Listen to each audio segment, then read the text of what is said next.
ध्यान नहीं रहेगा रे। हेलो बच्चों, नमस्कार। आज हम हिंदी शिक्षण में जो हमारी इकाई योजना का टॉपिक चल रहा था उसमें इकाई योजना के क्या गुण है या इकाई इकाई शिक्षण के गुण में दोषों के बारे में अध्ययन करेंगे। तो आज का अपना टॉपिक है इकाई शिक्षण या इकाई योजना के गुण। आज का अपना टॉपिक है इकाई योजना के गुण। इकाई योजना के क्या गुण है, ठीक है।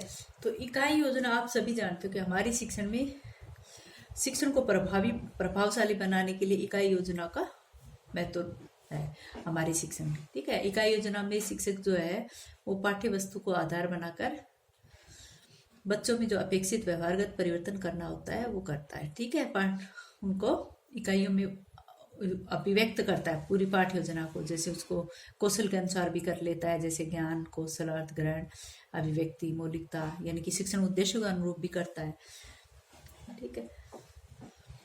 तो इस प्रकार से इकाई योजना की कुछ अपनी विशेषताएं हैं, कुछ उसके गुण है, ठीक। सबसे पहली विशेष गुण क्या है उसमें कि बालक जो है वो विषय के प्रति रुचि उत्पन्न करता है। क्या है? बालक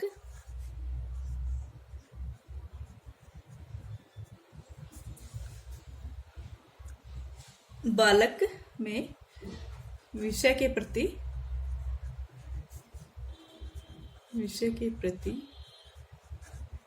रुचि जागृत करता है।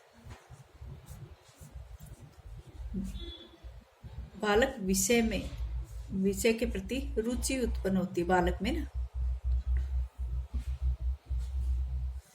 सेंटेंस सही नहीं बना। बालक विषय के प्रति रुचि बालक में आएगा। बालक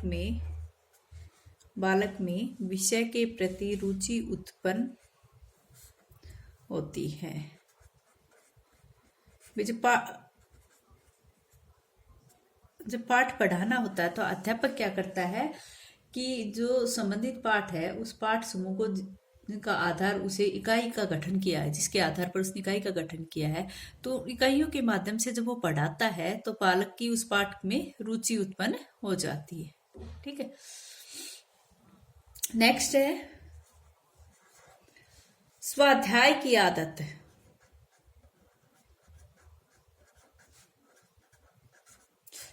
स्वाध्याय की आदत का निर्माण। इकाई योजना से आदत का निर्माण। इकाई योजना से शिक्षण करवाने पर बालक के अंदर स्वाध्याय की आदत का निर्माण होता है, ठीक है। जो पद छात्रों को इकाई की विषय वस्तु दी जाती है उसको आत्मसात करने के अवसर दिए जाते हैं और बच्चा स्वयं अध्ययन करता है, स्वयं लिखता है, एक दूसरे से बातचीत करता है। तो इससे क्या होता है कि बच्चे के अंदर स्वाध्याय की आदत विकसित होती है, ठीक है।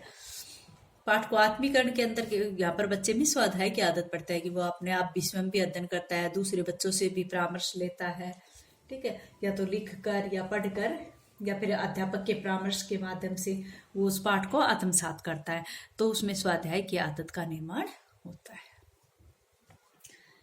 नेक्स्ट है योजना बनाने का गुण उत्पन्न होना।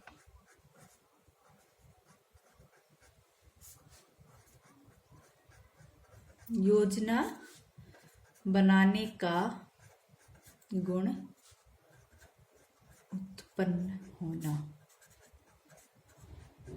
जब बालक एक बार पूरे पाठ की इकाइयों में पाठ करने के बाद एक पाठ के एक पहलू पर ध्यान देने लगता है तो वो नेक्स्ट पहलू के लिए अपने आप योजना बनाने का कोशिश भी करता है। इससे यही माना जाता है कि इकाई योजना से शिक्षण कराने से बच्चे के अंदर योजना बनाने का गुण विकसित होता है कि वो एक इकाई को पढ़ने के बाद दूसरी इकाई के बारे में योजना बनाने लगता है और उसमें जैसे स्वाध्याय भी करता है तो वो स्वयं कार्य को संपन्न करने की या फिर कहे कि वो क्रियाशील रहते हुए जब कार्य करता है तो योजना भी अपने आप बनाता है। नेक्स्ट है मनोवैज्ञानिक विधि। मनोवैज्ञानिक विधि कैसे? मनोवैज्ञानिक। मनोवैज्ञानिक कैसे? क्योंकि बाल केंद्रित विधि है। बच्चा स्वाध्याय करता है, स्वयं अध्ययन करता है, स्वयं समस्या का समाधान कर रहा है, या दूसरे बच्चों से प्रेरणा लेकर या अध्यापक के परामर्श से कार्य करता है। मनोवैज्ञानिक विधि होगी, बच्चे की स्वेच्छा पर निर्भर है, बच्चे के शिक्षण कौशल पर निर्भर है, और बच्चे के स्वयं के द्वारा स्वाध्याय किया जा रहा है, तो मनोवैज्ञानिक विधि है। क्यों है मनोवैज्ञानिक? क्योंकि ये विधि बाल केंद्रित विधि। अगर इसका पॉइंट नेक्स्ट हम बढ़ाएं तो हम ये यहाँ पर ये भी कह सकते हैं कि बाल केंद्रित विधि, बाल केंद्रित विधि।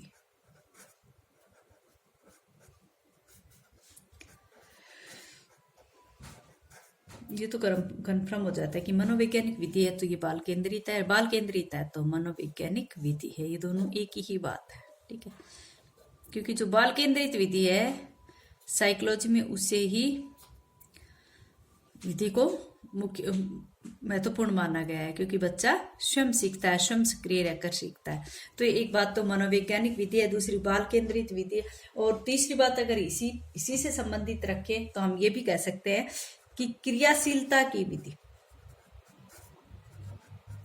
ये क्रियाशीलता के सिद्धांत पर आधारित विधि, क्रियाशीलता के सिद्धांत पर आधारित विधि, क्रियाशीलता के सिद्धांत पर आधारित विधि।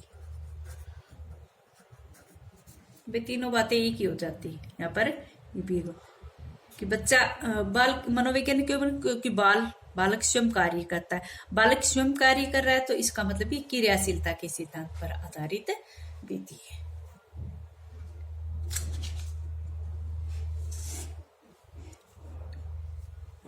क्रियाशीलता के सिद्धांत पर आधारित, यहाँ पर जो विद्यार्थी है वो सक्रिय रहकर ही पाठ इकाई योजना को पढ़ता है और समझता है, इसलिए या तो वो फिर स्वाध्याय कर रहा है इस कारण से, या मनोवैज्ञानिक विधि की जब बाल केंद्रित विधि है तो यहाँ पर क्रियाशीलता के सिद्धांत तो अपने आप ही आ जाता है। ठीक, नेक्स्ट है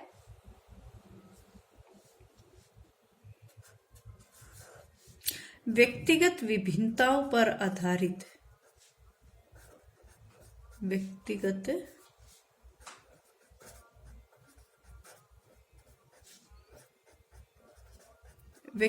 विभिन्नताओं पर आधारित कह दो, या फिर व्यक्तिगत विभिन्नताओं की संतुष्टि पर आधारित, ठीक है, एक ही बात है। व्यक्तिगत विभिन्नताओं पर आधारित योजना,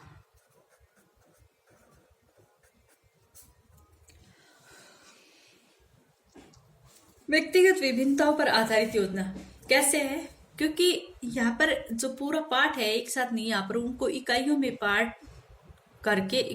बांट कर फिर पढ़ा रहे हैं। तो कुछ ऐसे टॉपिक भी आते हैं जिसमें कुछ बच्चे अधिक प्रभावित होते हैं और कुछ कम होते हैं, लेकिन सारे पाठ को जब इकाई योजना में बांट के करते हैं तो बहुत से बच्चों जो व्यक्तिगत विभिन्नताओं है उनकी संतुष्टि की जा सकती है इसके अंतर्गत, ठीक है। इसलिए इसको कहा गया कि ये व्यक्तिगत विभिन्नताओं पर आधारित योजना है, या फिर व्यक्तिगत विभिन्नताओं की संतुष्टि की जा सकती है इस विधि के माध्यम से पढ़ाने से। नेक्स्ट है वैज्ञानिक दृष्टिकोण।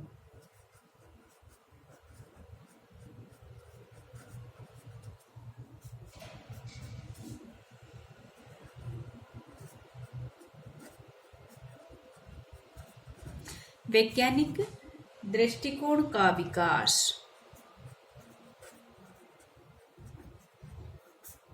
वैज्ञानिक दृष्टिकोण का विकास, यहाँ पर वैज्ञानिक दृष्टिकोण का विकास कैसे हो रहा है?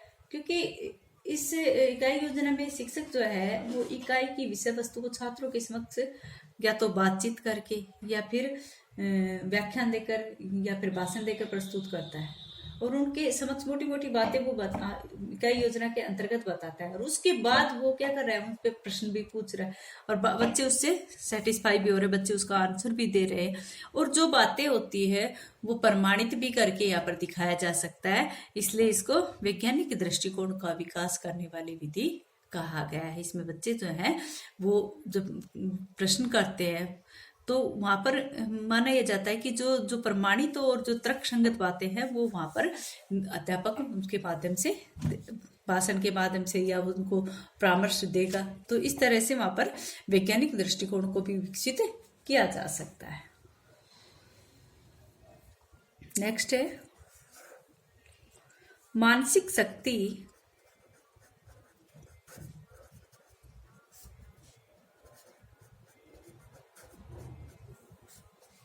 व तर्क संगत चिंतन।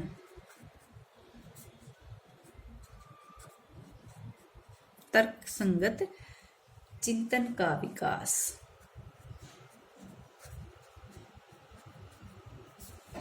मानसिक शक्ति व तर्क संगत चिंतन का विकास, इसीलिए तो इसको मनोवैज्ञानिक दृष्टिकोण का विकास करने वाली विधि कहा गया है, क्योंकि ये मानसिक शक्ति का भी विकास कर रहा है और तर्क संगत चिंतन का भी विकास यहाँ पर हो रहा है।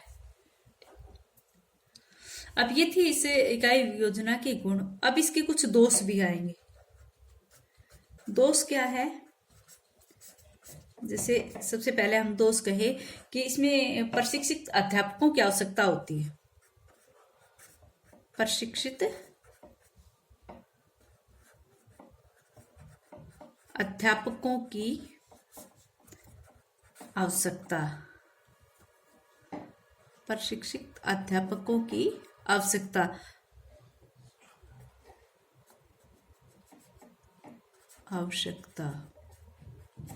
ठीक है, जो सभी स्कूलों में पॉसिबल नहीं है कि भाई सर सारे ही अध्यापक ऐसे हो कि इकाई योजना के माध्यम से पढ़ा सकते। दूसरी, मैंने एक पीछे भी आपको जिक्र किया था कि इस विधि में समय अधिक लगता है, समय व शक्ति अधिक लगती है। समय व शक्ति, क्योंकि जो पाठ को पूरे को इकाई योजना में बांटता है तो उसमें समय भी अधिक लगेगा और शक्ति अधिक नष्ट होती है ना। और एक ये भी माना जाता है कि प्रत्येक इकाई को अलग अलग करके उसमें जैसे विषय सामग्रियां या पाठ्य सहयोगी क्रियाओं को साथ लिया जाता है, तो ये विधि खर्चीली भी अधिक है। ठीक है, ये थे इसके 2-3 दोष। अच्छा बच्चों, आज इतना ही, आगे कल कराएं।